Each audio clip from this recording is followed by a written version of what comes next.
Hey guys, it's Aline. So maybe I can do a short little witchy check-in today. That would be nice. Because I do want to come out and share things. I've got thoughts and things I want to share. I've got tons of sort of leftover bits and pieces that I want to talk about. Also this. I don't know if you can really tell the difference. So there's obviously this bit, which is like a kind of a lilac, lavender, purpley color, pinkish. And then I have two types of orange wool fluff here. This is a stronger one than this. Is actually quite a bit softer. This one also has silk fiber in there. So I'm making a yarn on my spinning wheel that has that set of colors with this multicolored sari silk in as well. So little bits, and the basis of it is just your ordinary sheep's wool. So you get a yarn that is basically this type of color with all the other colors mixed in sort of unevenly on purpose. You could card it all together and get a yarn that would be much more sort of compact and have all the colors always there. As it is, I tend to just do this by hand, and so you get different shades all the time. The other yarn, so it's two different yarns getting spun and then getting combined on the spinning wheel, as you've seen me do. The second yarn is this one, and the reason I'm kind of nuts about this at the moment, it's one of the things that actually really makes me very happy at the moment.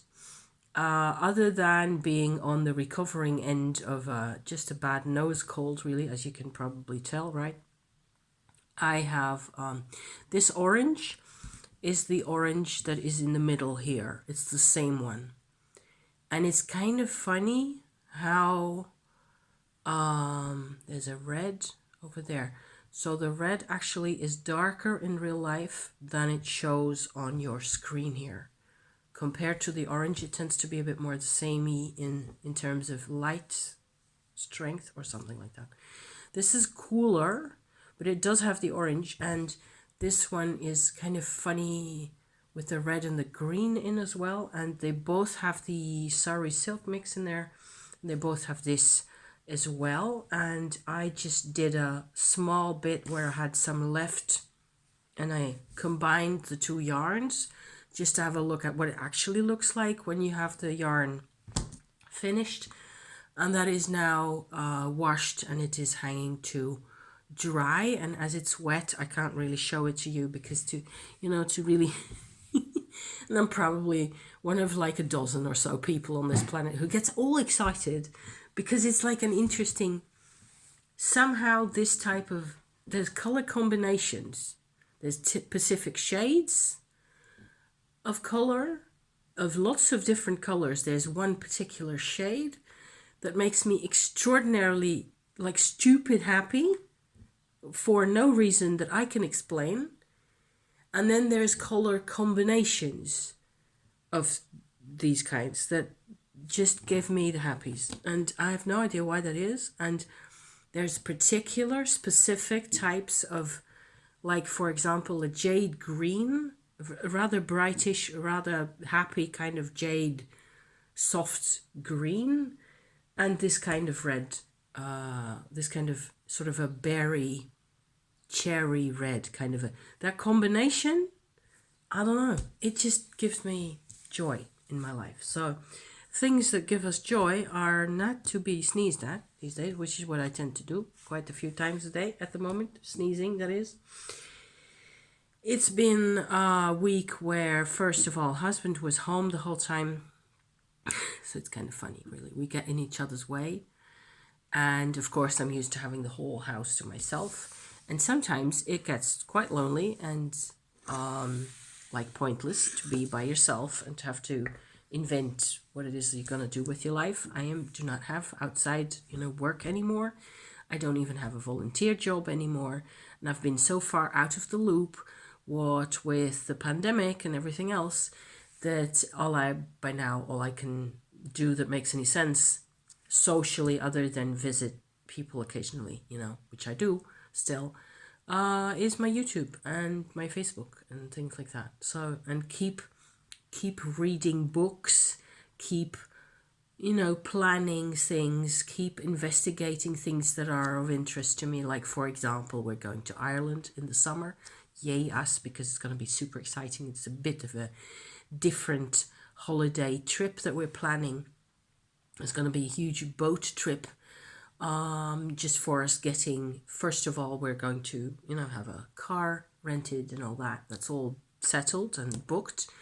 And then we have to load up our stuff and our tent and all the rest of it, all the gear and the sleeping bags and all the rest of that, into the rental car. And then at some point drive across Belgium westward into France, and then along the coast to Cherbourg, which is a town on the coastline.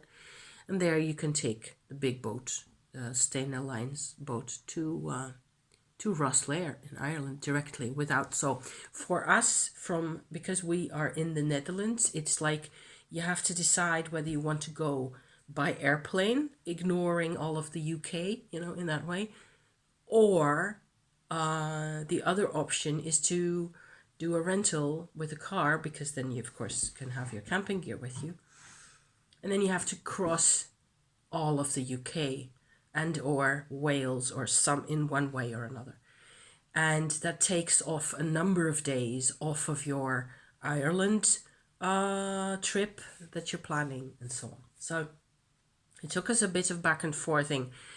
Early in January, it took us quite some time to get that figured out, how it is that we wanted to do this time around. We have done the fly and drive where we had a rental car in Ireland waiting for us at the airport at Dublin, I think, or at the earliest, the first time we're around, I remember now, it was Limerick that we landed. So we flew from Amsterdam to Limerick in Ireland, I believe. And we managed to actually bring camping gear along that way. And but then at the time, I've no clue how we did it at the time. It was in 98, so it's like a century ago. A generation ago, it for sure is. So I'm really looking forward to Ireland anyway. It's just super exciting. And one good thing is, so as to keep me interested in life in general and to avoid depression and I don't know what to do with myself kinds of vibes, I go to the internet, and so I printed out an article which is lying over there, which is why I'm thinking of it to talk to you about. It's about rock art, so carved cup marks and circles and things like that onto rock surfaces in particular areas of Ireland that we're going to be visiting.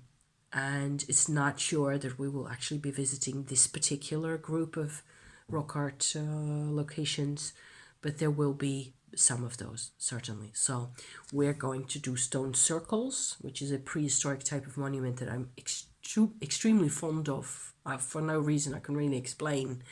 I just love stone circles. It's, prehistory. It's like dolmens and burial passage tombs and all that stuff. It's just, I love it. So yeah, and especially if there's carvings and old energies and things like that. I'm just so looking forward to our trip, and to also especially see how it's gonna be for me now, because I've been myself in Ireland 2 times before, so in 98 and in 2008, I think. I'm not sure. So probably there was 10 years between those two. I'm thinking 2011 there was something else, but that wasn't it. That was a different trip. So 2008, I think. Not that it matters to you, because who cares? I had to pause for a second to cough. I also got me a cup of tea. Second refill of my gunpowder green here. So I will be pausing and coughing, and there will be snot eventually, at some point. I'll try to sort of keep it away from the internet, because yuck. But I'm still quite congested, and good news is it doesn't hurt anymore. I do have air, so we're on the road to recovery. It's fine. But where was I going with this? So yeah, the difference in experience. I'm really looking forward to that. And there's actually a couple of things that I'd like to sort of bring forward in my little chat today, if I can, for as long as I can last for here. Like I was saying, husband was in the house, and then the plus side of that is definitely we get to talk about things a lot more. There's a phase at some point where, of course, he was really ill. He was worse off than me this time because he had it in the lungs as well. He's much better now too. It's just improving, and we did endless amounts of broth and porridge and warming stews and mashes and cooking dinner and all the stuff, all the time, and eggs and milk and all that. So he's well on his way. Fruit and veg, obviously, very important. He's well on his way now, and he's back to the office. And he's still a bit, he's a bit slower now than he was. But he was actually like for 2 months or so, all through, I think, November, December. There's been a phase where he was actually a bit too tense and he was working too hard and it was a bit too much. And he's got enormous strength and resilience in him and he just keeps going. But you know how it is. You get used to being in a state where you're constantly battling constantly. It's not really super productive. You can pretend that you can go on like that indefinitely, but you can't really. And well, he's over 60, so why he even should be like that, I don't know. For a part of it is also temperament and personal, his character and his way of how he relates to his job and to his clients and everybody else. So part of that is just natural for him. And then there's other parts where it's stress and really not feeling comfortable enough, and there's not really anything you can do about it except have a lot of sunshine, and you just can't pull it out of the sky, can you? So yeah. So as to that, I had phases, I had a couple of moments where I really noticed in the situation that we were in, I became much more aware how I was feeling pressure from him being around when it wasn't actually his doing at all. He was just being chill and he was just doing his own thing or reading or whatever. It was basically my own patterns, my own programming, my own history, making itself known, making me feel super vulnerable and making me feel like he needed stuff from me much more than was really the case, So feeling over careful about things, I don't know. I don't even know.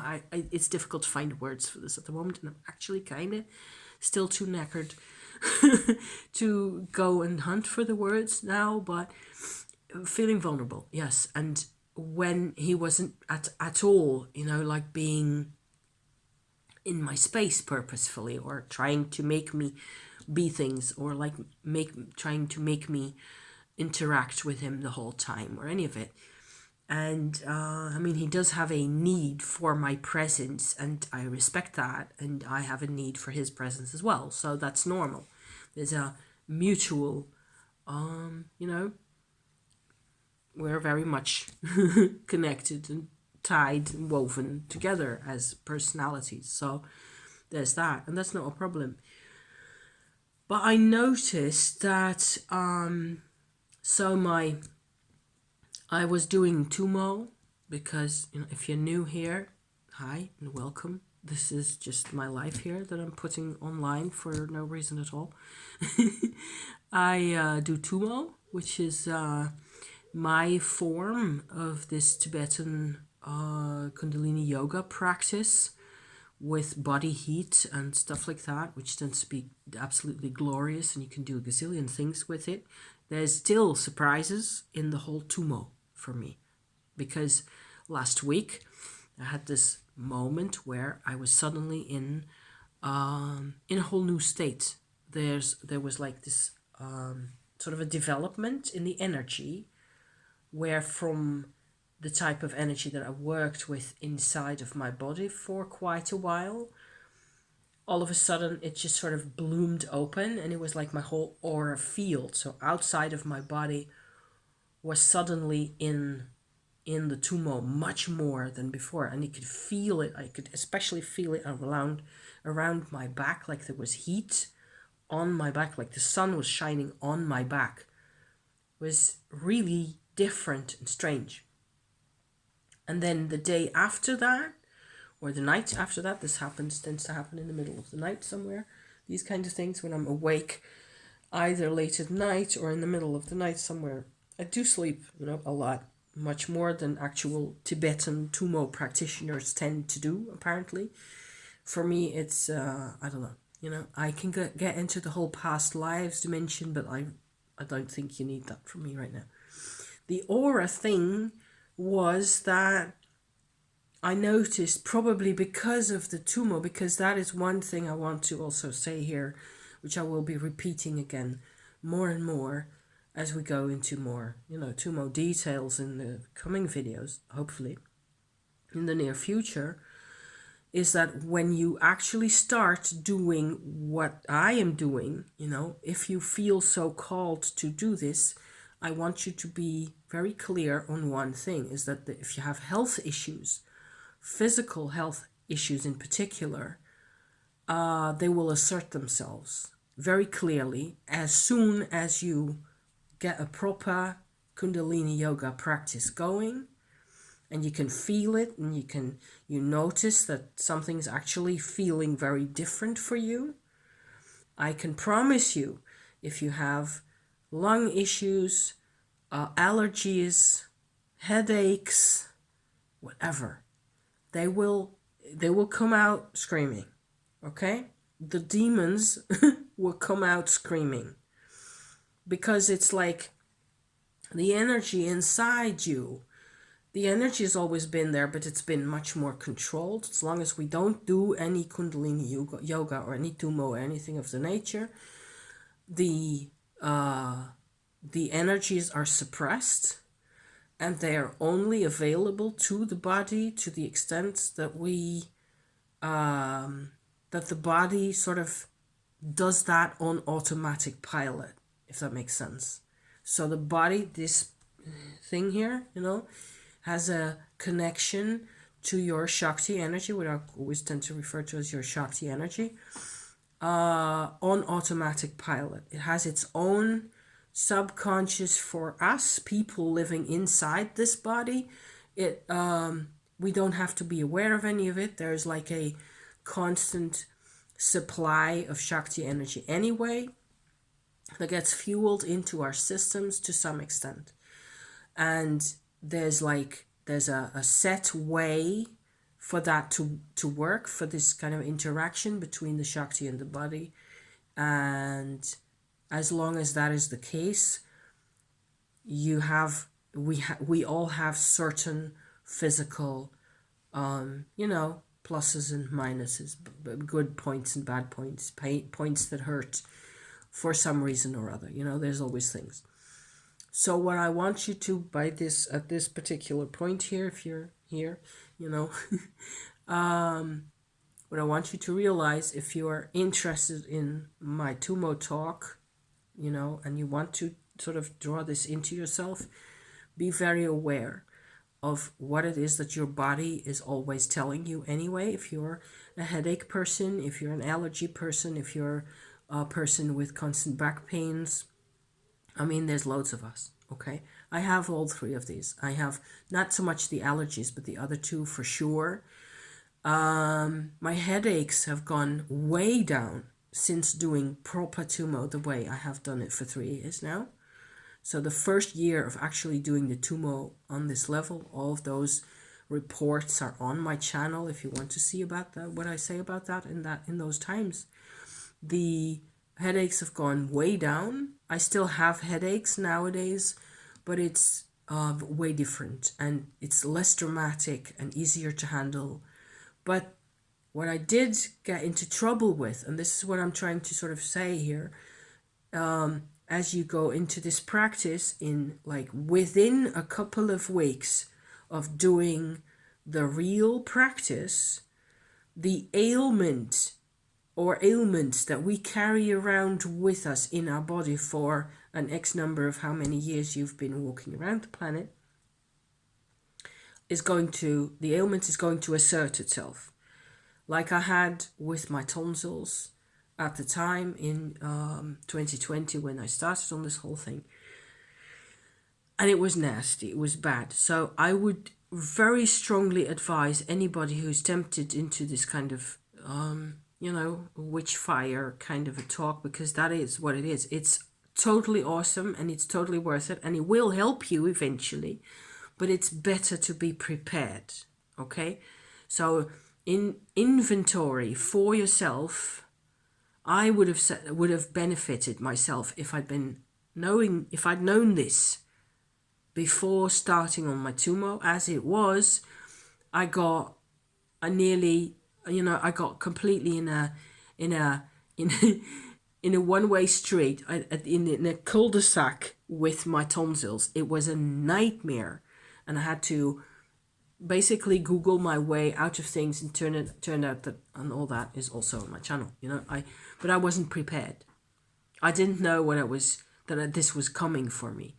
The Shakti, when it sort of becomes conscious in us and we learn to work with it, it starts to grab for more space in our bodies, and it activates the heck out of everything that is basically not okay. So my tonsils were not okay, my headaches were not okay. There were a couple of other things, and some things it cannot heal. It will try to heal everything, and if you just hydrate a lot, you have to drink lots of, hot beverages, hot tea, hot water every day, always, okay? Promise me that you don't do this without drinking lots of hot water. And stay away from the sugar bits, because it will eventually kill you. So yeah, that's my opinion. This is good. There's lots of stuff you can try for yourself, what works best, and I'm coming more and more to the perspective that industry made cheap stuff that they sell us, like lemonade with lots of sugar in, or instant soup that has lots of salt and monosodium glutamate and other factory made ingredients, that stuff is made so as to make money for other people and have lots and lots of people more or less adapted willy-nilly, to these kinds of ingredients, and the body eventually protests against those. Certainly if you practice Tumo, it's going to protest. It's going to want real chicken broth, for example, instead of instant with flavorings and fake stuff in there. So yeah, in parentheses. But the main point, so this is kind of important to me, if you're I've wanted to say this for quite a while now, if you're into this kind of this whole Tumo and Kundalini yoga kind of a thing, is that it would be so much smarter if you can just inventory for yourself beforehand. Okay, so I'm going to do this, I'm going to sort of attempt getting into contact with these energies, I want this, how should I prepare? And that will be different for each and every one person listening to me talk about this, to listening to this video, okay? So depending on who you are, depending on your family history, depending on where you come from, everything. And things that are painful in your body will assert themselves. So I'm making sure that you cannot just painkiller that out of the way. You just have to resolve the issue if possible. I resolved my tonsil issue for 90% using the cranberry and raspberry method that is also on my channel. Going back to 2020, you can find videos about that. It helped me endlessly. And now if I have a cold, my cold passes way quicker because I take care of my tonsils, my lymphatic system the whole time. So it's like 3 days of a cold instead of a week. I still get a cold. It's not like I'm immune all the time against everything. That is not the case. I still get sick. And I can more or less tell when it is that the infection comes into me, because my husband's virus was quite active. It didn't, however, this time get into my lungs. So for some reason, apparently it looks like his virus and mine are the same, but the symptoms were very different, except that we're both having snot and coughing, a bit. But I hardly have any coughing this time because my lungs have already been through all this. And, it's still it's a bit sensitive in there. So, yeah. But I'm okay otherwise, so, yeah. But this is a point that I've wanted to make for a while now. Where was I going other than that? So, the aura, yes, that was it. I was noticing, because of my Tumo activity and the change in my Tumo energy coming out into my aura suddenly, much more in a way that I could really feel. 24 hours later, I was very aware, and that's at that point I'd already been infected with my husband's virus, so, but I was very aware suddenly of having large rips in my aura. On the sort of, from the outside, it looked like tears, like fabric being torn like that. And that was particularly horrible. In terms of personal space, there was no personal space in my aura for me at that time. I was miserable. So this was like last Thursday. Today's Monday, the 6th of March already, if you can believe it. And this was last week. So, yeah. And I had a really weird energy kind of an experience because, of course, I couldn't stand feeling this way. Other than having a cold, which is not a big deal to me. I mean, so it's a bit nasty for a couple of days and then you just get through this. I definitely was not having these big holes in my aura field. And let me grab a crystal here because I think I would like to have my big, my code keepers. I have several of these big quartz like rock crystals, but they're a bit different in what they look like. They've got striations and stuff going on. They're amazing. So grab hold of these. The thing is, and here's my little theory for today. I'm half an hour in. God. Okay, I'm actually managing to do this. I hope it's worth watching, you guys. You be the judge of that. The aura field, I was very sure at the time, Thursday night, that my rips in my aura, in the outside sort of membrane of my aura, were actually really old. And it was a particular level of the aura that I was looking at the time. I've had previous aura experiences that didn't show this at all, but they were on another level. They were like less personal and less body connected, if that's a thing, They were, maybe if you were to look at somebody else's aura from the outside, or if you were looking at the aura of an animal, for example, and you would be able to just imagine that you would, unless you are a person who actually sees these things or feels these things naturally, or you've trained yourself to do that, in all those scenarios, I'd like to hear from you. Please drop a comment down below to describe to me how it is, or to us, how it is that kind of thing is for you. But if I look at the aura of a healthy chicken, I'm not gonna know what it really is like as a felt experience to be the chicken necessarily. So in this particular case, I've always dealt with my own aura as if it were the aura of a chicken, like alive and fairly healthy and nothing much to complain about and nothing much special. So funnily enough, because of my I suppose all these things are always part of a path. Okay, I've been going through a whole sort of a energy reconnection path going on, with my astral experiences, with family, karma things going on that I can't even begin to explain. I've talked about some of those things in a couple of weeks ago.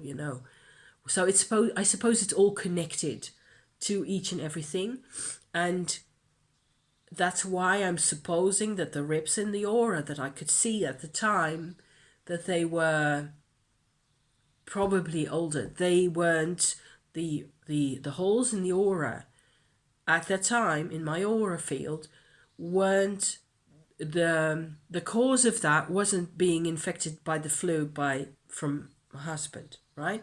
That wasn't what caused my aura to just go like that. The level of perception that I was getting was new to me because of the new level of tumor energy that was getting into that. And funnily enough, maybe it sounds kind of weird, but the tumor energy couldn't sort of sort it out for me. It couldn't fix the ribs back together. It took a special kind of energy, and it took me another 2 days or so at least to figure out what the kind of, I could sort of feel what it was that I needed, and something inside me took care of it, because I only looked at the miserable, painful situation of the the holes and the how horribly dangerous and unsafe that felt. Ugh, it was just nasty, I swear to you. So that whole thing of feeling that way lasted for maybe half an hour or 3/4 of an hour or so. And as soon as I more or less got around to realizing what it was that I was seeing and feeling, I tried with Matumo and wherever else, not feeling 100%, not feeling too great and all, to fix the holes, to, sort of make it stitch back up. I don't know how. And somewhere along that line, very quickly, I felt a particular kind of vibe that felt very watery and had lots of richness to it. It was like warm water, but very rich. And I just sort of plastered that over the holes in the aura field immediately without even going like what it is that I'm doing. I don't care. I just want this to work as quickly as possible. Thank you very much. And it did. So that sort of sealed the things that aren't supposed to be open. And 2 days later, I realized that the vibration, that I could actually identify the vibration of this watery, gloopy stuff as amniotic fluid. Which I like yippee.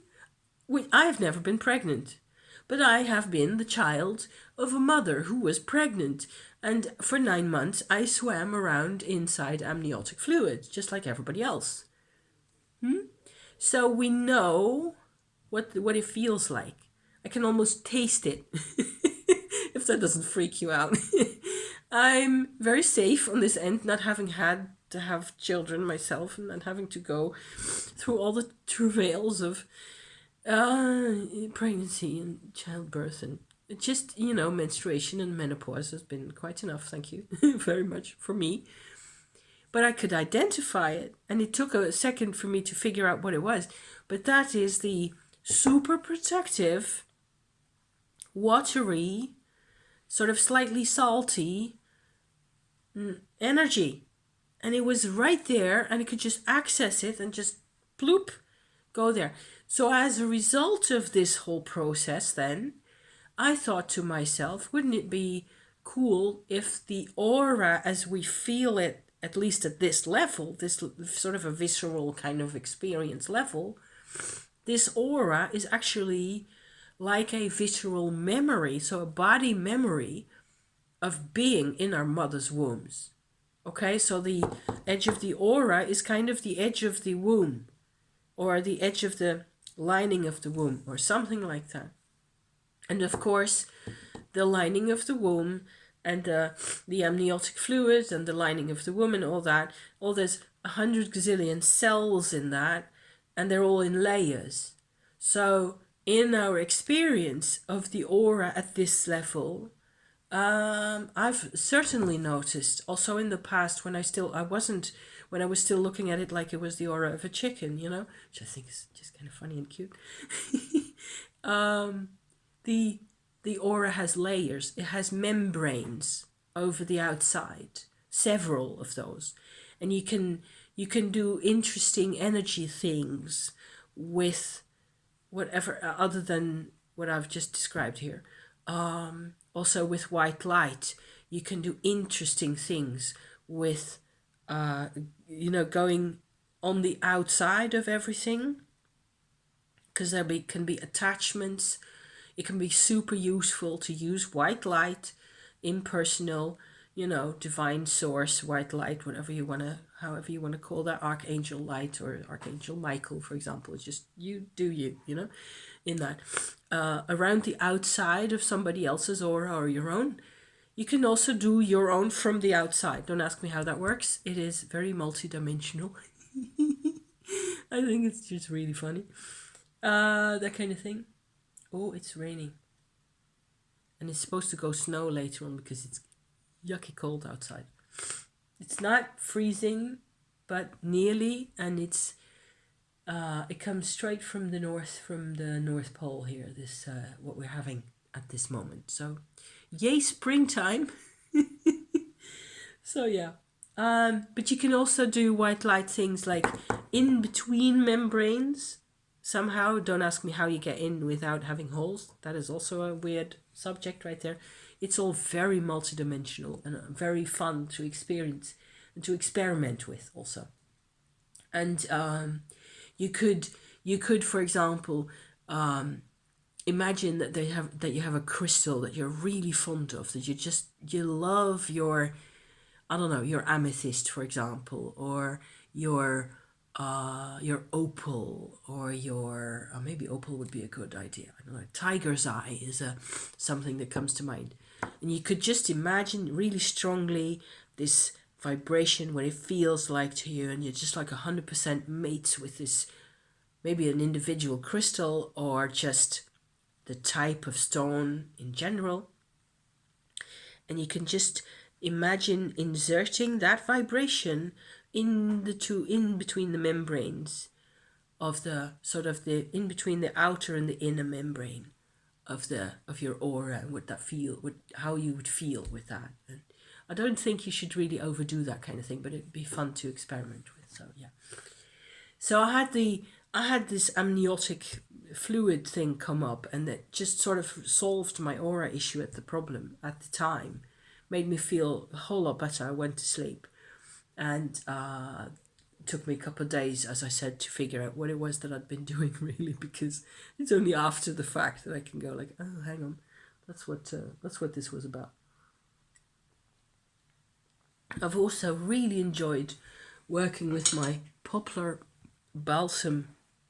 It's a little flask here that has a photograph on the outside of a poplar bud, like so. Can you see that? I hope you can see that. And it has dots of resin on the outside of they're cottonwood for you American people. They're called cottonwood over where you are. And populus. And it's the season again that they're dropping buds with resin. And the moment the sun comes out, they make those beads of resin on the outside. And I harvested a whole lot of those last year. And I cut each and every one of them in half and dried them for 2 or 3 days, I think, on a big rack out here in my room. So they were actually dry a bit. And then I stuck portions of those into alcohol, into olive oil, and into honey. So natural honey from a honey maker out here, a beekeeper. And I've been using all three of those. It's just amazing. This one, so I've two of these things here, and I'm wondering where the other one is. It's probably in one of the witchy pockets, witchy bags, witchy containers. The other one, this one contains just the raw resin, so bits and pieces of these dried beads of stuff, from the buds, harvested directly, and it went into my beeswax and coconut mixture, like so. Melted into that au bain-marie, so in hot water, and then gone into the flask. The other one has the sort of the distillation, the distilled version, which I believe I also linked. I made a video about making that stuff out of the buds that had been in the alcohol, okay? And then I have beeswax coconut, the extract on alcohol based, the olive oil that contained the poplar, as well as some of the honey that contained the poplar. So that three, it's like a triple combo thing, and it feels different. And both of those actually have it's so comforting. I wish I could communicate to you how wonderful it is to have this in my house. I've always loved the smell. If you like the smell of these kinds of these poplar buds, if that's a kind of a smell that you really enjoy, it means that this is a vibration that you really can use, in your own life, and that you can actually, do what I did, basically. Just harvest the stuff and find good, clean, branches, because, people walk their dogs out there, so I have to be a bit careful which ones I pick. But there were a couple of big branches that had fallen off the trees, and they had lots of buds just, all over. And so I harvested those, and they were super full of this gorgeous resiny gloop, and I was in a happy place making those little pots. And I got my honey over there, which I sometimes eat on a cracker or on a sandwich, and the olive oil I use least of all, mostly for hand. I made a hand cream as well that contains a bit of beeswax, and it has the stuff in there. So, but it's really very supportive. It's like an integration stuff. It helps to knit your self back into a state where there's room for emotion, there's room for work, there's room for, that's what I love about this. It just makes everything tie together much more. My enemy on this planet is fragmentation and not being able to feel connected to multiple things at the same time. And I have another theme that is connected to that, but I'm not going to do that today. I'm going to do that hopefully tomorrow. I will try to talk about this this sort of a sense of self that I have nowadays, where it is about your inner core self needs to be connected to all sorts of sides of your experience the whole time. And when that is threatened, when the connectedness inside is threatened, that's when we get real-time anxiety and I believe all sorts of problems that people have with themselves, and they blame themselves for. It really has to do with this, and it could be a healing approach to, to see yourself as from this center area outward, where this is where we really need to be. This is where we need to sit, and then we need to reclaim our connections to things, even when they're painful, especially when they're painful, because it's your experience. You have to you have to say yes to your own experience. You just, no matter whether everybody understands it, whether other people think we're weird or nuts, or you can't talk about it, it's just as long as you yourself know what it is you're on about, you will find the words eventually. You know, it will come. It will sort itself out. But we have to take those steps ourselves. So I want to talk about that another time when I have a bit more of a a bit more database in here. And I thank you for watching so far, being with me today. And yay energies, you know. I mean, awesome. And lots more stuff to talk about. So thank you, my dears. See you next time. Okay. Bye bye for now. Thank you. Ciao.